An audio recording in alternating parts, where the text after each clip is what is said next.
Bab 4 Kebenaran Menyakitkan. Saya bergegas kembali ke kamar tidur dan menjawab panggilan untuk mengeluh. Kamu orang lain, ya? Kamu membuatku tergantung. Ada sesuatu yang terjadi di tempat kerja, jadi saya terburu-buru. Ivana terdengar lelah. Saya baru saja selesai menyelesaikannya. Itu sebabnya aku meneleponmu sekarang. Mengapa kamu mengeluh? Apakah menurutmu hidupku semudah hidupmu? Saya ragu-ragu untuk menjawab tetapi tidak dapat menahan diri dan bertanya kepadanya, kamu menyebutkan bertemu Matthew 2 hari yang lalu. Di mana dia? Jam berapa waktu itu? Pertanyaan ini menggangguku sepanjang hari. Ivana berhenti sejenak di seberang sana sebelum menjawab dengan tenang. Sejujurnya, saya lupa lokasi tepatnya. Itu hanya sekilas saat saya sedang mengemudi. Oh, entah kenapa, jawabannya membuatku sedikit kecewa.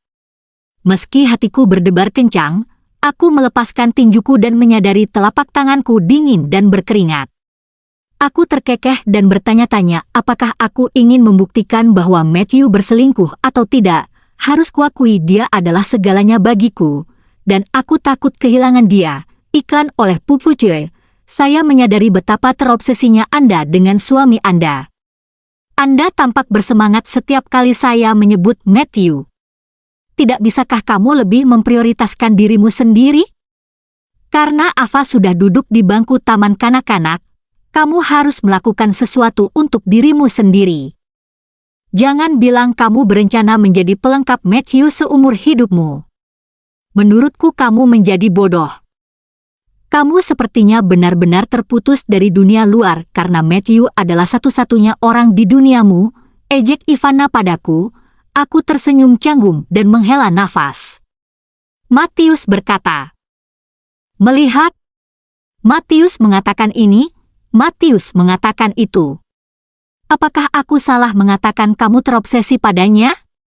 Hidup Anda berputar di sekelilingnya, dan apapun yang dia katakan, berlakulah. Apakah kamu akan melompat dari tebing jika dia berkata demikian? Maukah kamu menghitung uangnya jika dia menjualmu? Ivana tidak menahan diri. Kamu benar-benar pembawa sial. Matthew tidak akan pernah menjualku. Balasku, ya kamu benar. Matthew kesayanganmu tidak akan pernah menjualmu, tapi aku akan melakukannya. Ivana mencibir dengan jijik.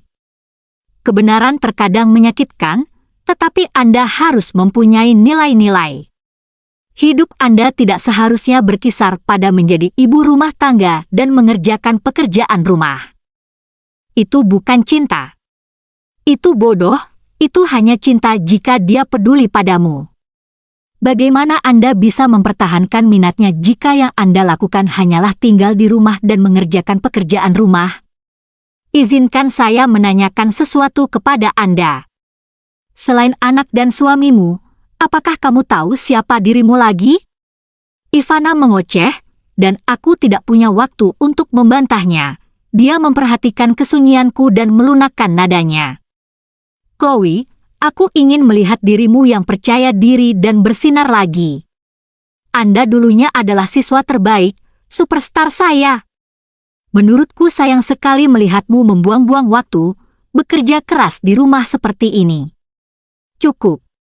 Ini seperti menepuk punggungku setelah menamparku.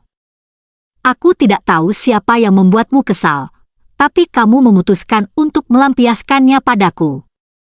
Iklan oleh Pupucue.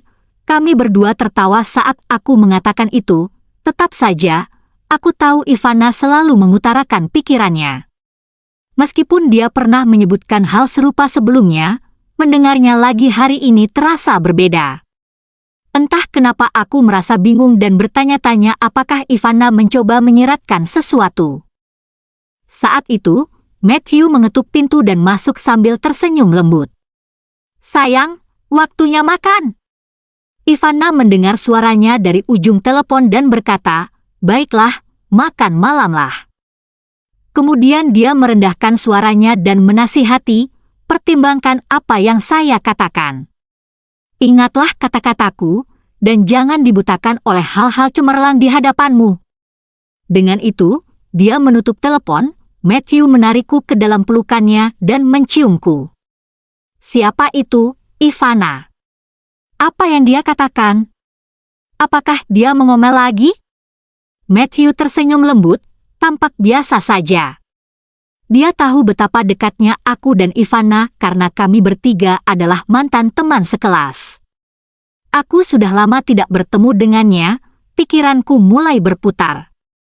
Matthew berkata dia sudah lama tidak melihatnya, jadi Ivana berada jauh saat dia melihatnya. Saya merasa lega dan tahu saya terlalu banyak berpikir, apa yang salah. Matthew memperhatikan ketidakhadiranku dan membungkuk untuk menatapku. Dia mencubit pipiku sambil bercanda dengan kedua tangannya dan membungkuk untuk mencium, menunjukkan perhatian yang besar, lalu dia bertanya, apa yang mengganggumu? Apa yang Anda pikirkan? Tatapannya hati-hati, dan aku tersadar dari pikiranku. Saya tersenyum dan berkata, tidak ada. Mari makan. Matthew menarikku mendekat dan menciumku lagi sebelum kami berjalan keluar bersama. Meski begitu, keraguanku menjadi semakin berat.